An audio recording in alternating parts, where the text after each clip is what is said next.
It West. Sur place ou à emporter. Avec Julie et Fabien. Grâce à notre partenariat Traveler on Stage, chaque semaine, on a le plaisir d'accueillir dans Sur place ou à emporter un voyageur du Grand Ouest. Et aujourd'hui, c'est Tanguy de Rennes. Bonjour Tanguy. Bonjour. Bonjour Tanguy, merci d'être avec nous pour cette nouvelle chronique des voyageurs de l'Ouest. Et avec toi aujourd'hui, on a le plaisir de partir en Afrique du Sud et en Namibie. Je vais y arriver. On commence par l'Afrique du Sud. Dis-nous un petit peu comment s'est passé ce voyage, dans quelles circonstances et voilà, comment ça s'est fait sur place ensuite. Ouais, alors je suis parti en fait il y a quelques années pour vivre et travailler une année en Afrique du Sud, au Cap. Parce que c'est une ville qui est dans un cadre incroyable situé entre l'océan et la montagne et qui est à la fois africaine et européenne.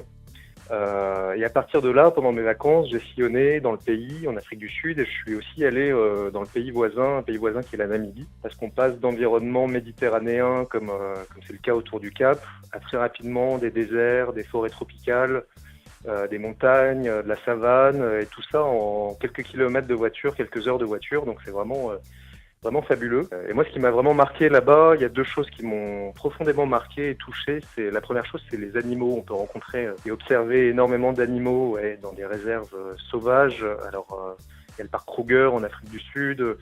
En Namibie, il y a Etoshapan, qui sont deux grandes réserves sauvages très grandes. Etoshapan, c'est plus grand que la Bretagne, je crois, à peu près grand comme la Bretagne. Et c'est des endroits où les animaux vivent en totale liberté et où on se promène avec sa voiture. On est sur des routes balisées et on est au contact de ces animaux qui sont quand même incroyables, quoi. C'est vraiment des animaux Mais des animaux sauvages Oui. Ah oui, qui sont entièrement sauvages et qui sont, comme on voit à la télé d'habitude, sauf que là, on les voit en vrai. Oui. Et donc des lions, des éléphants. Et on peut pas être l'en-cas du lion ou non ? Il n'y a pas de risque ? On est très content de rester dans sa voiture et en général on ferme les fenêtres. Oui, quand on voit un lion mais qui ça arrive, doit être magnifique évidemment. Ouais. c'est absolument magnifique. Ouais. Et il y a une autre chose moi qui m'avait beaucoup touché, qui m'a beaucoup impressionné, c'est en Namibie où j'ai découvert le désert. Il y a le plus vieux désert du monde en Namibie, c'est le désert du Namib. Oui. Où j'étais jamais allé dans le désert avant. Alors déjà la Namibie c'est un peu un désert géant parce que c'est plus grand que la France, il y a que 2 millions d'habitants. Donc si on va là-bas c'est pas pour voir la foule.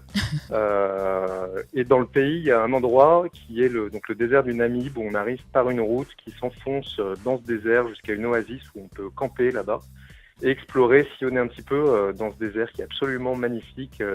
Le sable est d'une couleur orangée, il y a des dunes gigantesques et c'est une expérience vraiment très forte que je recommande à tout le monde. Merci beaucoup en tout cas de nous avoir fait partager ton aventure et ton voyage. Effectivement, je pense que ça va donner des idées à pas mal d'entre nous, pas mal d'auditeurs.